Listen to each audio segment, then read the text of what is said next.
YCP ఏమీ చేతగాని ప్రభుత్వం. ఎందుకు ఈ మాట అనాల్సి వస్తుందంటే, కేంద్ర ప్రభుత్వం నుంచి గతంలో ఎన్నడూ లేని విధంగా అపారమైనటువంటి సహాయ సహకారాలు లభిస్తున్నప్పటికీ ఈ ప్రభుత్వం పూర్తిగా పరిపాలనలో వైఫల్యం చెందింది.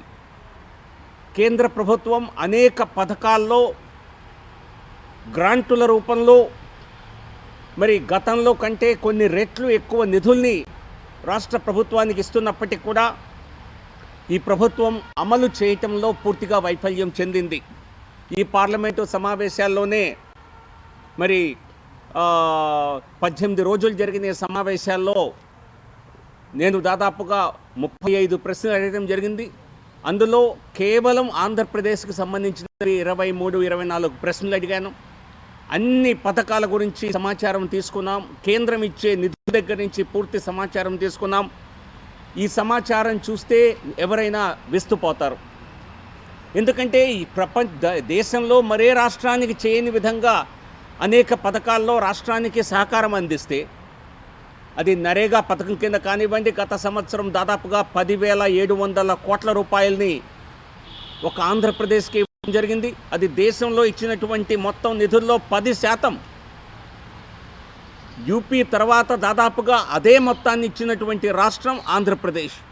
మరి విస్తృతంగా మన రాష్ట్రంలో నిర్మించినటువంటి భవనాల నిర్మాణం అంతా కూడా కేంద్ర ప్రభుత్వ నరేగా పథకం కింద చేపట్టిందే. కానీ కేంద్ర ప్రభుత్వం ఊసు కానీ మోదీ గారి ప్రభుత్వం ఇచ్చిన చొరవ కానీ ఎక్కడ మరి ఈ ప్రభుత్వం కానీ ఈ పార్టీ కానీ అక్నాలెడ్జ్ చేసిన విషయం కనిపించదు మనకి. దాదాపుగా మరి 2,000 కోట్ల రూపాయల కంటే ఎక్కువ నిధులతో మరి ప్రతి గ్రామంలోనూ కట్టినటువంటి భవనాలు కానివ్వండి, పంచాయతీ సచివాలయాలు కానీ, లేదా మరి రైతు భరోసా కేంద్రాలు కానీ అన్ని కేంద్ర పథకంలో నిర్మించినవే. ఇక అనేక పథకాల్లో నిధులు ఇచ్చినప్పటికీ కూడా నిర్వియోగం, దురుపయోగం లేదా పూర్తిగా ఉపయోగించుకోలేని పరిస్థితి కనిపిస్తోంది. జల్ శక్తి మిషన్ కింద 3,180 కోట్ల రూపాయలని సంవత్సరానికి మంజూరు చేస్తే అందులో ఒక్క రూపాయిని కూడా ఈ రాష్ట్ర ప్రభుత్వం ఇప్పటి వరకు తీసుకోలేదు.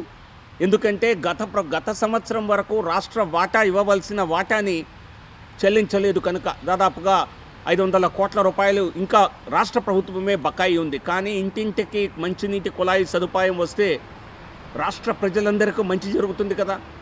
మన రాష్ట్రంలో అనేక జిల్లాల్లో వెనుకబడిన ప్రాంతాల్లో మరి మంచినీటి సమస్య ఈ రోజుకి పెద్ద సమస్యగా ఉంది కదా.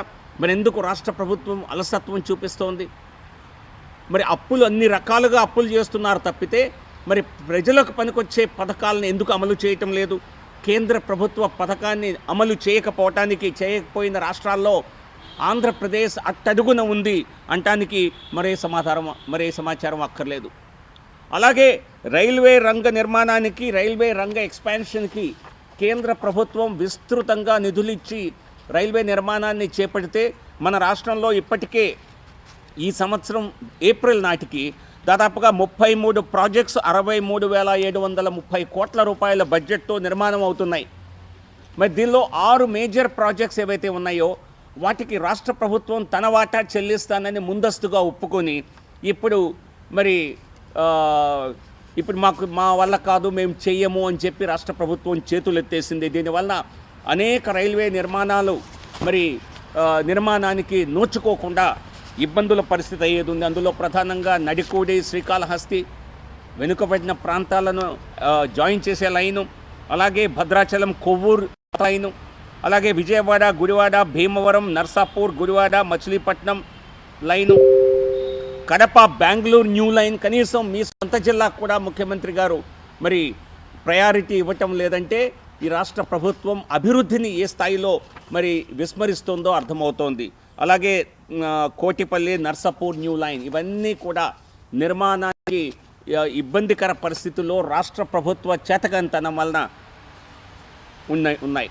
అదే కేంద్ర ప్రభుత్వం తన పరిధిలో ఉన్నటువంటి జాతీయ రహదారుల్ని ఏ విధంగా విస్తరించిందో నిన్న నాకు ఇచ్చిన సమాధానంలో చెప్పారు. జాతీయ రహదారులు 2014లో 4,193 కిలోమీటర్లు ఉంటే ఈ రోజుకి 8,183 కిలోమీటర్లు, అంటే దాదాపుగా రెట్టింపు జాతీయ రహదారుల్ని ఎంత మేరకు రాష్ట్రంలో రహదారులు ఉన్నాయో జాతీయ రహదారుల్ని రెట్టింపు చేసింది మోదీ గారి ప్రభుత్వం. వచ్చే 5 సంవత్సరాల్లో 89,000 కోట్లని కేంద్ర ప్రభుత్వమే జాతీయ రహదారుల నిర్మాణానికి ఖర్చు పెట్టనుంది.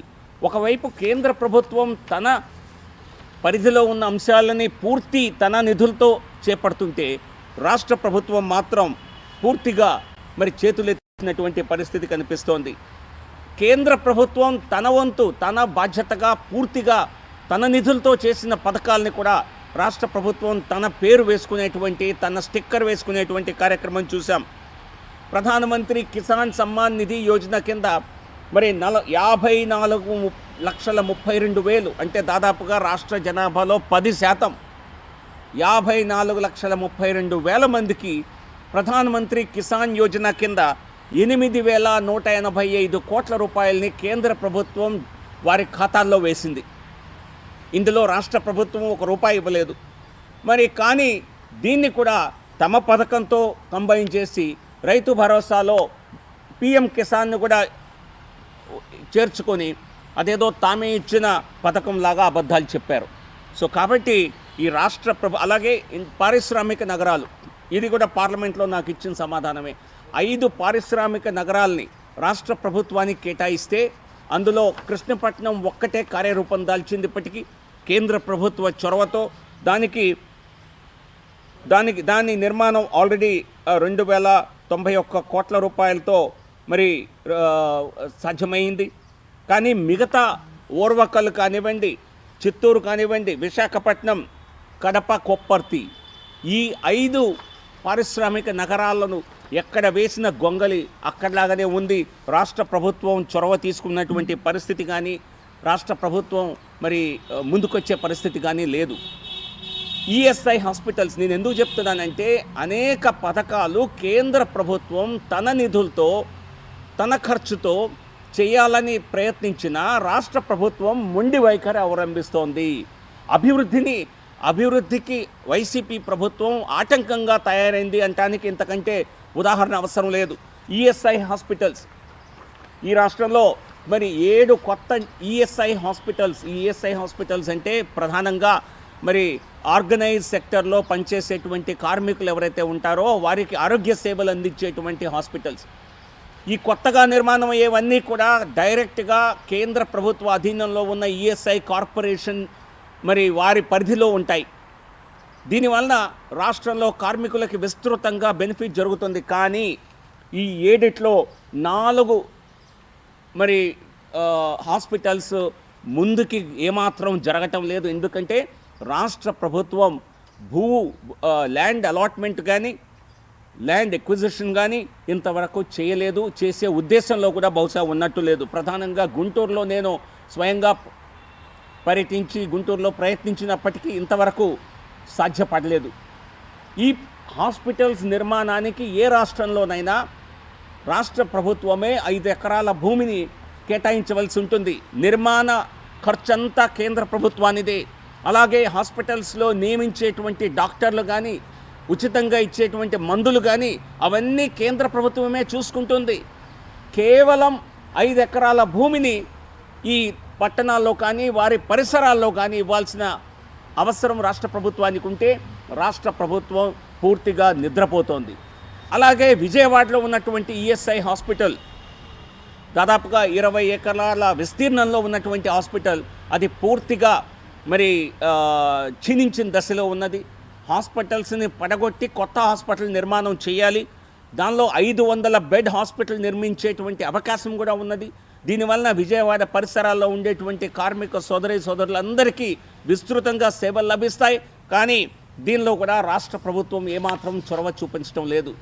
సో కాబట్టి కేంద్ర ప్రభుత్వం తన నిధులతో కడతానని చెప్పిన ఈ రాష్ట్ర ప్రభుత్వం ముందుకు రాకపోవటం దురదృష్టకరం. ఇదే కాకుండా గెజెట్ నోటిఫికేషన్స్ ఏదైతే కేంద్ర ప్రభుత్వం ఇచ్చిందో ఆ గెజెట్ నోటిఫికేషన్స్ నీటిపారుదల ప్రాజెక్టులకు సంబంధించి పక్కనున్న రాష్ట్రం తెలుగు రాష్ట్రం డిపిఆర్లు నిర్మాణంలో ఉన్నటువంటి వాటికి ప్రపోజ్ చేసేటువంటి వాటికి కూడా అటువంటి 8 ప్రాజెక్ట్స్కి డిపిఆర్ ఇస్తే మన రాష్ట్ర ప్రభుత్వం ఒక్కదానికి కూడా డిపిఆర్ ఇంతవరకు సబ్మిట్ చేయలేదు. ఇది పార్లమెంట్లో నాకు ఇచ్చినటువంటి మంత్రి గారు ఇచ్చిన సమాధానం. మన రాష్ట్ర ప్రభుత్వానికి పెద్దగా శ్రద్ధ లేదు అని ఆ మంత్రిత్వ శాఖలోనే ఈరోజు అందరూ అనుకుంటున్నారు. మనం కేవలం కృష్ణా రివర్ ప్రాజెక్ట్స్ గురించి రాజకీయాలు చేస్తాం తప్పితే, వ్యాఖ్యలు చేస్తున్నాం తప్పితే కావలసినటువంటి యాక్టివిటీస్ చేయటం లేదు. డిపిఆర్ సబ్మిట్ చేయకపోతే రాయలసీమ లిఫ్ట్ ఇరిగేషన్ ప్రాజెక్ట్స్ కానివ్వండి, అలాగే వెలుగోడు ప్రాజెక్ట్ కానివ్వండి, వెలుగొండ కానివ్వండి, ఇతర ప్రాజెక్ట్స్ ఏవి కూడా మరి నిర్మాణానికి లేదా నీటి ఉపయోగానికి పనికి రాకుండా పోతాయి. ఇది ఒక పెద్ద, నిజంగా చెప్పాలంటే ఒక పెద్ద సమస్య. మరి రాష్ట్ర ప్రభుత్వం ఇప్పటికైనా చేసిందా, నిద్ర లేచిందా అంటే దానికి ఇంకా సమాధానం లేదు. అలాగే ప్రధానమంత్రి ఆవాస్ యోజన కింద నేను గత సెషన్లోనూ ఈ సెషన్లోనూ మరలా అడగటం జరిగింది. టిడ్కో రాష్ట్రానికి 20 లక్షల ఇళ్ళు మంజూరు చేశారు. 19,87,111 ఇళ్ళు ప్రధానమంత్రి ఆవాస్ యోజన అర్బన్ కింద. మరే రాష్ట్రానికి ఇవ్వనని మరి గృహాలు మనకిస్తే దాని కింద మరి ఏపీ టిడ్కో 2,68,000 నిర్మాణం చేస్తే అందులో 2,01,218 గృహ నిర్మాణాలు పూర్తయ్యాయి అని చెప్పి పార్లమెంట్లో నాకు ఇచ్చినటువంటి సమాచారం. పూర్తయ్యాయి లేదా కంప్లీషన్కి దగ్గరగా ఉన్నాయని. ఆ కంప్లీషన్కి దగ్గరగా ఉండటం మాట 6 నెలల నుంచి అక్కడే నడుస్తోంది. చేయవలసినటువంటి ఫైనల్ మరి సర్వీస్ వర్క్స్ ఏవైతే ఉన్నాయో, మరి డ్రైనేజ్ కానివ్వండి, వాటర్ సప్లై కానివ్వండి, ఇవి ఈ 6 నెలల నుంచి ఎటువంటి కాంట్రాక్టర్లతో మరి ఒప్పందాలు కుదుర్చుకోలేదు. గత కాంట్రాక్టర్లని బిల్లు ఇచ్చి వారిని చేయమని చెప్పలేదు. కారణాలు ఏమైనా 2 లక్షల ఇళ్ళు ఈ రోజున శిథిలాలుగా మీకు కనిపిస్తున్నాయి. నేను అనేక ప్రాంతాల్లో ఈ వీటిని స్వయంగా వెళ్ళి పరిశీలించాను. ఈ మధ్య మరి అనంతపురం దగ్గర కానివ్వండి, కదిరి బయట దాదాపుగా 1,500 ఇళ్ళని మొన్నే చూసి వచ్చాను. చిలకలూరుపేట బయట 5,500 ఇళ్ళు కట్టారు, అట్లాగే ఉన్నాయి, ఏమీ నిరుపయోగంగా ఉన్నాయి. అలాగే నరసరావుపేట బయట 1,500 ఇళ్ళు ఉన్నాయి. భీమవరం బయట 2,000 ఇళ్ళు చూశాను. ఇట్లా ఏ ఊరికి వెళ్ళినా వీటిని చూసి అక్కడ పరిస్థితులు గమనిస్తుంటే ఈ రాష్ట్ర ప్రభుత్వం మాత్రం ఏమాత్రం నిద్ర లేవటం లేదు. మంత్రి బొత్స సత్యనారాయణ గారు అప్పుడప్పుడు ఏదో మరి స్టేట్మెంట్స్ మాత్రమే జారీ చేస్తున్నారు తప్పితే ఈ రాష్ట్రంలో ఎవరికి ఇళ్ళని హ్యాండ్ ఓవర్ చేసి అక్కడ నివాసం ఉంటున్నటువంటి దాఖలాలు ఈ రాష్ట్రంలో లేవు. పైపెచ్చు ఇప్పుడు ఓటీఎస్ పేరుతో మరి దోపిడీ చేసేటువంటి కొత్త కార్యక్రమాన్ని ఈ రాష్ట్ర ప్రభుత్వం చేపట్టింది. సో కాబట్టి రాష్ట్ర ప్రభుత్వం ఇప్పటికైనా మేల్కొని కేంద్ర ప్రభుత్వం ద్వారా లబ్ధి చేకూరేటువంటి పథకాలని పూర్తి స్థాయిలో వినియోగించుకొని రాష్ట్ర ప్రజలకు పనికొచ్చే విధంగా పని చేయకపోతే తీవ్రమైనటువంటి ప్రజా వ్యతిరేకత ఎదుర్కోక మానదు. దానికి రాష్ట్ర ప్రభుత్వం సిద్ధంగా ఉండాలి. ఇక నిధుల విషయానికి వస్తే తరచూ మనకు తక్కువ వస్తున్నాయి, మన రాష్ట్రానికి నిధులు పెద్దగా రావటం లేదు అన్నటువంటి ఒక అబద్ధపు ప్రచారం ఈ రాష్ట్రంలో మరి గత కొద్ది సంవత్సరాలుగా మనం చూస్తూ ఉన్నాం. మీరు నిధుల రూపంలో చూస్తే ఈ కేంద్ర ప్రభుత్వం ఇచ్చినన్ని నిధులు గతంలో మరే రాష్ట్ర ప్రభుత్వం కూడా, గతంలో తెలుగు రాష్ట్రాలు యునైటెడ్గా ఉన్నప్పుడు కూడా సంయుక్త ఆంధ్రప్రదేశ్లో కూడా మనకి స్థాయిలో నిధులు రాలేదు.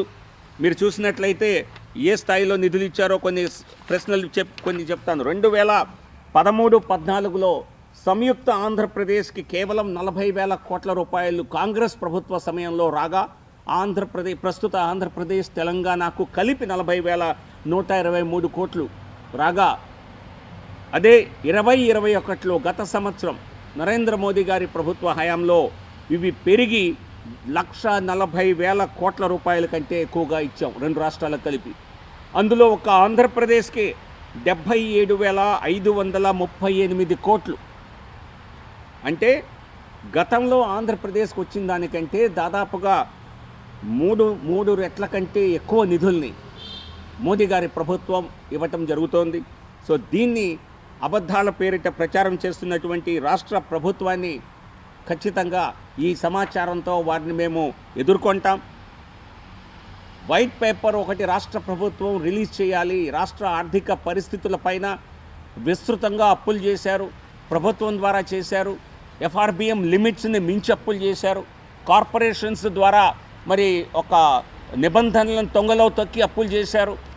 వీటన్నిటిపైన ఒక వైట్ పేపర్ని, శ్వేతపత్రాన్ని రాష్ట్ర ప్రభుత్వం వెంటనే రిలీజ్ చేయాలి అని చెప్పి మేము మరొకసారి డిమాండ్ చేస్తున్నాం. అలా చేయకపోతే, మీరు చేయకపోయినా కేంద్ర ప్రభుత్వం ఇచ్చిన సమాచారంతో అవసరమైతే కేంద్ర ప్రభుత్వాన్ని కూడా మళ్ళీ సంప్రదించి, ఆర్థిక శాఖను సంప్రదించి ఆంధ్రప్రదేశ్లో ఉన్నటువంటి ఆర్థిక పరిస్థితులపైన సమీక్ష నిర్వహించవలసిందిగా మేము కేంద్ర ప్రభుత్వాన్ని కూడా అడిగే ఆలోచన చేస్తాం. రాష్ట్ర ప్రభుత్వం ఇంత స్థాయిలో నిధులు ఎక్కువగా వచ్చినా మరి ఎందుకు రాష్ట్ర ప్రభుత్వం ఈ స్థాయిలో లోటు బడ్జెట్లో ఉన్నది? ఎందుకు ఈ స్థాయిలో దొరికిన చోటల్లా అప్పు ఎత్తుక్కునేలాగా ప్రయత్నం చేస్తోంది? ఎందుకు ఈ స్థాయిలో నిధులు లభించిన కేంద్ర ప్రభుత్వ పథకాలని అమలు ఎందుకు చేయటం లేదు? వీటిపై సమాధానం చెప్పవలసిన బాధ్యత రాష్ట్ర ప్రభుత్వానికి.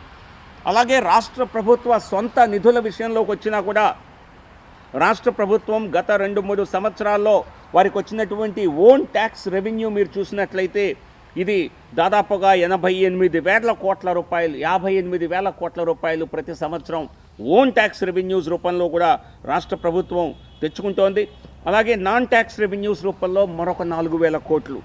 సో కేంద్ర ప్రభుత్వం నుంచి ఈ స్థాయిలో 3 రెట్లు ఎక్కువ నిధులు వస్తున్నా రాష్ట్ర ప్రభుత్వం కూడా కరోనా ఉన్నప్పటికీ కూడా 58,000 కోట్ల రూపాయల కంటే పైపెచ్చు దాదాపు 62,000 కోట్ల రూపాయల కంటే ఎక్కువ ప్రతి సంవత్సరం నిధుల్ని తెచ్చుకుంటున్నా ఎందుకు రాష్ట్ర ప్రభుత్వం వీటిని సరిగ్గా మరి ఆర్థిక వ్యవస్థని నడపలేకపోతుంది?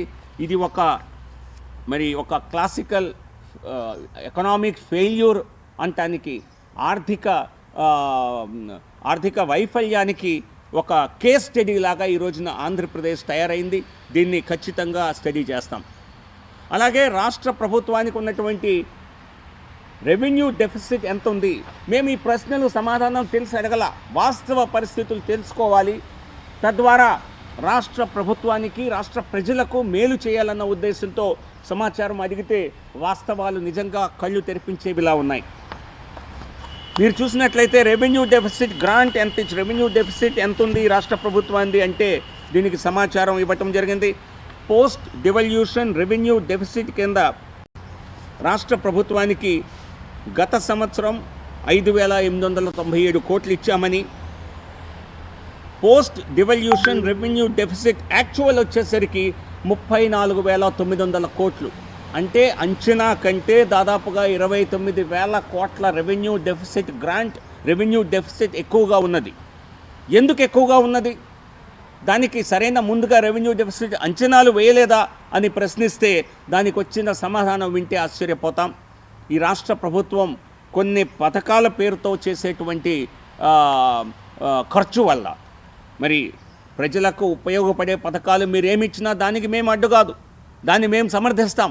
కానీ రాష్ట్ర బడ్జెట్ని పూర్తిగా నిర్వీర్యం చేసే విధంగా, పేదలపై పన్ను వసూలు చేసే విధంగా ఓటీఎస్ రూపంలో, విద్యుత్ బకాయిలు ఛార్జీల రూపంలో మీరు ఒకవైపు వసూలు చేస్తూ సామాన్య ప్రజలపై భారం వేస్తూ మీరు కొన్ని పథకాలు ఇక్కడ అమలు చేస్తున్నారు. వాటిని ప్రస్తావించడం జరిగింది. అమ్మ ఒడి లాంటి పథకం, వాటి వలన అలాగే ఉచిత విద్యుత్ పేరుతో మీరు దానికి సరైన ప్రొవిజన్ చేయకుండా మీరు చేసేటువంటి ఖర్చుతో ఈ రోజున రాష్ట్ర ప్రభుత్వం 34-35 వేల కోట్ల రూపాయల డెఫిసిట్లో ఉందని. సో కాబట్టి రాష్ట్ర ప్రభుత్వాన్ని ఆర్థిక సంక్షోభం నుంచి బయటపడాలంటే ఈ రాష్ట్ర ప్రభుత్వం ఖచ్చితంగా మరి ఒక ఆర్థిక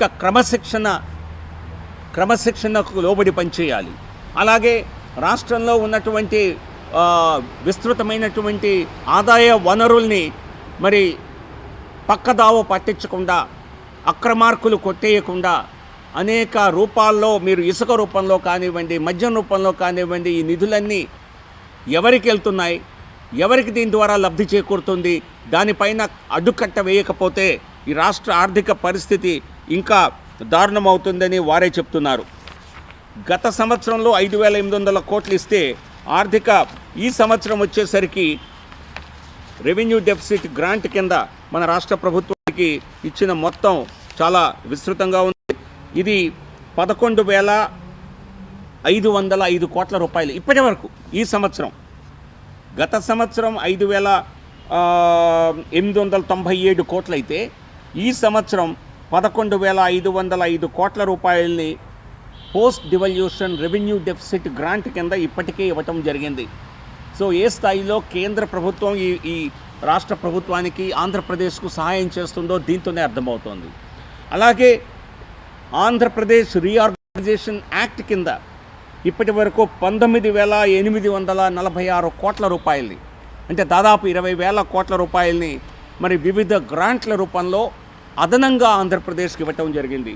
సో ఇంత పెద్ద మొత్తంలో ఆంధ్రప్రదేశ్కి లక్షల కోట్ల రూపాయల నిధుల్ని కేంద్ర ప్రభుత్వం సమకూరిస్తే ఈ రాష్ట్ర ప్రభుత్వం ఎందుకు తన ఆర్థిక మరి క్రమశిక్షణ లోపం కారణంగా, అలాగే ఆర్థిక అక్రమాల కారణంగా సరైన రీతిలో లేకుండా ఈ రోజున ఇబ్బందుల్లో ఉంది. దీనిపైన ఖచ్చితంగా రాష్ట్ర ప్రభుత్వమే వైట్ పేపర్ రిలీజ్ చేయాలి. అలాగే ఆర్థిక నిపుణులతో ఒక ఇండిపెండెంట్ కమిటీని ఏర్పాటు చేసి రాష్ట్ర ప్రజల ముందు వాస్తవాలన్నీ కూడా బయటపెట్టాలి. ఒకవేళ రాష్ట్ర ప్రభుత్వం అలా చేయటానికి వెనకాడితే ఖచ్చితంగా ముందుకు వస్తుందని నేనైతే అనుకోవటం లేదు. ఒక డిమాండ్ మాత్రం చేస్తున్నాం. అలా గనక చేయకపోతే భారతీయ జనతా పార్టీ తరఫునే మేమే ఒక నిపుణుల కమిటీని కూడా ఏర్పాటు చేసి రాష్ట్ర ప్రభుత్వ ఆర్థిక అవకతవకలపై, ఆర్థిక వ్యవహారాలపై ఒక మరి డీటెయిల్డ్ పేపర్ తయారు చేసే విధంగా మేము కూడా ఆలోచన చేస్తాం. రానున్న 28వ తేదీ డిసెంబర్ 20వ తేదీ సభలో రాష్ట్ర ప్రభుత్వం ఏ రకంగా ఆర్థిక క్రైసిస్లో రాష్ట్రాన్ని నెట్టింది, ఏ రకంగా పేదల ప్రజలపై భారం మోపుతుంది, ఏ రకంగా కేంద్ర ప్రభుత్వ పథకాలని నిర్వీర్యం చేస్తోంది, ఏ రకంగా కేంద్ర ప్రభుత్వ పథకాలని తమ వాటిగా చెప్పుకొని స్టిక్కర్ వేసుకుంటోంది, ఏ రకంగా కేంద్ర ప్రభుత్వం ద్వారా వచ్చేటువంటి నిధుల్ని ఉపయోగించుకోకుండా చేతగానితనాన్ని ప్రకటిస్తోంది, ఏ రకంగా అభివృద్ధి రాష్ట్రంలో పూర్తిగా కుంటుపడింది, ఏ రకంగా వివిధ వర్గాలపై రాష్ట్రంలో దాడులు అనేక సంఘటనలు జరుగుతూ ఉన్నప్పటికీ రాష్ట్ర ప్రభుత్వం పట్టించుకోవటం లేదు, ఏ రకంగా దేవాలయాలపై దాడులు ఇంకా కొనసాగుతూనే ఉన్నాయి. ఇటువంటి అనేక అంశాలపై ఈ రాష్ట్ర ప్రభుత్వంపై అవిశ్వాసాన్ని తెలియచేసే విధంగా మేము డిసెంబర్ 28వ తేదీన ఒక బహిరంగ సభ ఏర్పాటు చేస్తున్నాం. దానికి రాష్ట్ర ప్రజలందరూ తమ వంతు సహకారం అందించాలని, మరి ప్రజలు, ప్రభుత్వంతో విసిగిపోయినటువంటి ప్రజలు, వైసీపీ ఏమీ చేతగాని ప్రభుత్వంతో విసిగిన వారందరూ కూడా ఈ కార్యక్రమానికి హాజరవ్వాలని, దానిలో భారతీయ జనతా పార్టీ శ్రేణులు కూడా విరివిగా విస్తృతంగా పాల్గొంటారని మీ అందరికీ రాష్ట్ర ప్రజలకు తెలియజేయడం కోసం ఈరోజు మీ ముందుకు రావటం జరిగింది. ధన్యవాదాలు.